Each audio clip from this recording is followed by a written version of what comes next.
Hello students, जैसा कि मैंने अपने प्रीवियस जितने भी वीडियोस बनाए हैं उसमें मैंने क्लास 10th का जो आपका ये क्लास 10th की आपकी जो बुक है इसमें जो पावर शेयरिंग वाला चैप्टर है, फर्स्ट चैप्टर, उसको मैंने आपको एक्सप्लेन किया था। और उसमें मैंने आपको बताया था कि डेमोक्रेसी आपके श्रीलंका में भी थी और डेमोक्रेसी आपके ये बेल्जियम में भी थी, बट श्रीलंका की डेमोक्रेसी फेल हो जाती है। तो श्रीलंका की डेमोक्रेसी क्यों फेल होती है? क्योंकि श्रीलंका में सिंगली भाषा बोलने वालों को उन्होंने मेजोरिटी में रखा था और उनकी ही बात मानी थी। लेकिन जो अदर और भी तमिलियन थे और भी लैंग्वेज के लोग थे तो उनको उन्होंने मिनॉरिटीज में डाल दिया था। उनकी कोई भी बात नहीं मानी थी। जितनी भी सरकारी नौकरी थी, जितने भी एजेंसीज थी और जितने भी ऑफिसर्स थे, सब में उन्होंने सिंगली भाषा को ही प्रायोरिटी दी। तो वहां पर क्या हुआ कि सिविल वॉर आ गया। मैंने आपको ये भी एक्सप्लेन किया कि सिविल वॉर क्या होता है। जब किसी भी कंट्रीज के अंदर ही लोग अपनी डिमांड के लिए गवर्नमेंट के अगेंस्ट चले जाते हैं तो उसको तो मिनॉरिटीज को उन्होंने बिल्कुल अगर कोई भी कंट्री मिनॉरिटीज को बिल्कुल मिनॉरिटी की ही तरीके रख देती है तो वहां पर लोग गवर्नमेंट के अगेंस्ट चले जाते हैं। इसे हम लोग सिविल वॉर कहते हैं। और अभी जो आपका ये है बेल्जियम है, तो बेल्जियम की डेमोक्रेसी सक्सेसफुल हो जाती है। जबकि बेल्जियम में इतनी पॉपुलेशन नहीं है, बट यहाँ पर देखिए, ये आपका आप अपनी बुक को देखिएगा। बुक में आपका बेल्जियम का एक मैप भी बना हुआ है और इसमें डिफरेंट स्पीकर्स जो भी अदर लैंग्वेजेस बोलते थे, लाइक जो ब्रुसेल्स था, ब्रुसेल्स यहाँ की कैपिटल थी बेल्जियम की। और आपको पता है कि जब भी कहीं भी कैपिटल होती है तो वहां पर हर चीज को प्रायोरिटीज दी जाती है। तो यहाँ पर क्या था, जो आपका ये पूरा बेल्जियम था, यहाँ पर डच स्पीकर थे, फ्रेंच स्पीकर थे। तो यहाँ पे डच स्पीकर्स का परसेंटेज ज्यादा था, 59%, तो फ्रेंच स्पीकर का 40% था। इसमें मेंशन नहीं है, बट आप जब पूरा इसको पढ़ेंगे तो यहाँ पर लिखा हुआ है कि यहाँ पर जो डच स्पीकर्स थे, डच स्पीकर्स आपके 59% थे, जबकि फ्रेंच स्पीकर्स थे 40% थे। लेकिन जो ब्रुसेल्स थी, जो कैपिटल रीजन था, वहां पर यहाँ पर देखो कलर्स से भी शो किया गया है, दिस इज द ब्रुसेल। और ब्रुसेल्स में डच स्पीकर और फ्रेंच स्पीकर्स दोनों थे, बट कुछ मिनॉरिटीज में थे, कुछ मेजोरिटीज में थे। लेकिन वहां पर एक बहुत बड़ा ये चीजें एक इश्यू आ रहा था कि किस लैंग्वेज को हम प्रायोरिटी दें। जैसे अभी इंडिया में भी रहता है कि तमिल वाले कहते हैं कि नहीं, हमारी लैंग्वेज को आगे लेके आओ। फिर आपका जो वेस्ट बंगाल है तो वो कहती है हमारी लैंग्वेज बांग्ला भाषा को लेके आओ। तो इसी तरह यहाँ पर भी चीजें होती। तो इंडिया को यहाँ से सीखना होगा और इंडिया ने यहाँ से चीजें ली भी, तभी आपकी डेमोक्रेसी अभी भी बरकरार है। हमारे कॉन्स्टिट्यूशन में जो लैंग्वेज वाला जो भी चीजें आया वो सब यहाँ से ही लिया गया, क्योंकि हमें इंडिया इतनी पॉपुलेटेड कंट्री, इतनी ब्रॉड कंट्री है, तो उसको एक सही तरीके से चलाने के लिए यहाँ पर ऐसा किया गया। तो रशिया में भी इन लोगों ने क्या किया कि जब ब्रुसेल्स में लैंग्वेज को प्रायोरिटी दी जा रही थी तो उन्होंने दोनों लैंग्वेज को प्रायोरिटी दी, वो डच स्पीकर्स को भी, फ्रेंच स्पीकर्स को भी।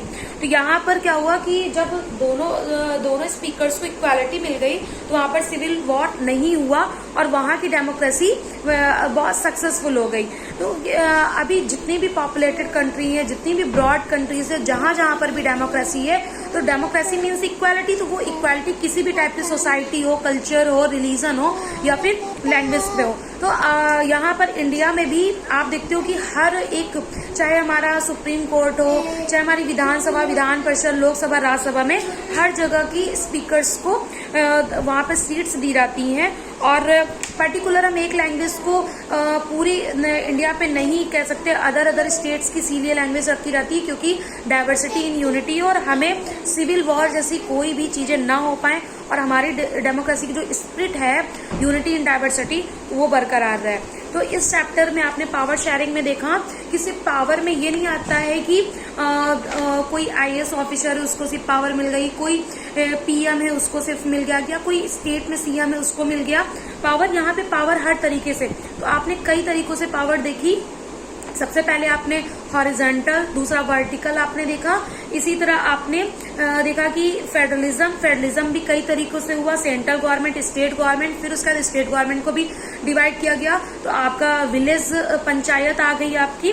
और इसी तरह फिर हम लोगों ने दूसरा देखा कि लैंग्वेज कितना करती है। जैसे अभी मैंने कई अपने वीडियो में बताया था, महाराष्ट्र की भी कहानी बताई थी कि महाराष्ट्र के जितने भी वर्कर्स थे, जितने भी टैक्सी ड्राइवर्स थे, उनको वहां का लाइसेंस रद्द करने के लिए बोला गया कि अगर आप मराठी लैंग्वेज नहीं सीखते तो हम आपका लाइसेंस रद्द कर देंगे और आपको 4 से 5 दिन का ट्रेनिंग देंगे मराठी लैंग्वेज सिखाने के लिए। तो आप देखते हो अलग अलग राज्य अपनी कल्चर, अपनी लैंग्वेज को लेने के लिए, लैंग्वेज को स्थान देने के लिए कितना ज्यादा वो आगे आते हैं। तो ये सिर्फ इंडिया पे नहीं, अदर कंट्रीज में भी है, जहां जहां डेमोक्रेसी वहां भी है।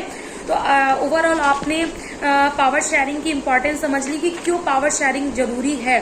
और अभी जो आपका नेक्स्ट चैप्टर है फेडरलिज्म, तो फेडरलिज्म में भी आप ये देखोगे कि क्या क्या चीजें हैं जिनका हम फेडरलिज्म कर सकते हैं और कैसे कैसे वो वर्क करती है इंडिया के कॉन्टेक्स्ट में भी और अदर कंट्री के भी कॉन्टेक्स्ट में, ये मैं आपको एक्सप्लेन करूंगी।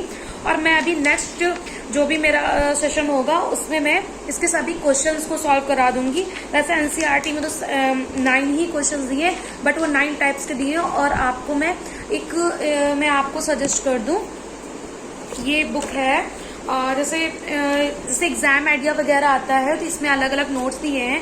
ये तो पीडब्ल्यू का है, बट आप पीडब्ल्यू भी ले सकते हैं।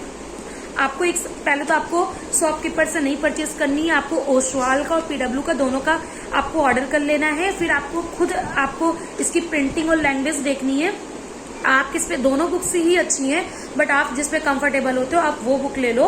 तो ये जैसे है बुक यहाँ पे, इसमें भी बहुत अच्छे अच्छे क्वेश्चन दिए, प्रीवियस ईयर क्वेश्चन दिए, असर्शन, क्योंकि आपको इस वाली बुक से इसका मेन मोटिव समझना है, इसका क्या मोरल है, क्या इसकी ये बुक आपको बताना चाह रही है वो समझना है। फिर इससे नंबर ऑफ क्वेश्चंस, इसमें PYQ, MCQ, इसमें आप सारा चीजें इसमें सॉल्व करेंगे, क्योंकि सीबीएसई हर बार अपना पैटर्न चेंज करती है। और असर्शन और रीजन, केस स्टडी इसमें सबसे ज्यादा है। तो सिर्फ आपका एनसीईआरटी 9 क्वेश्चन से नहीं होने वाला, और मैं धीरे धीरे आपको ये क्वेश्चन भी सॉल्व कराती हूँ।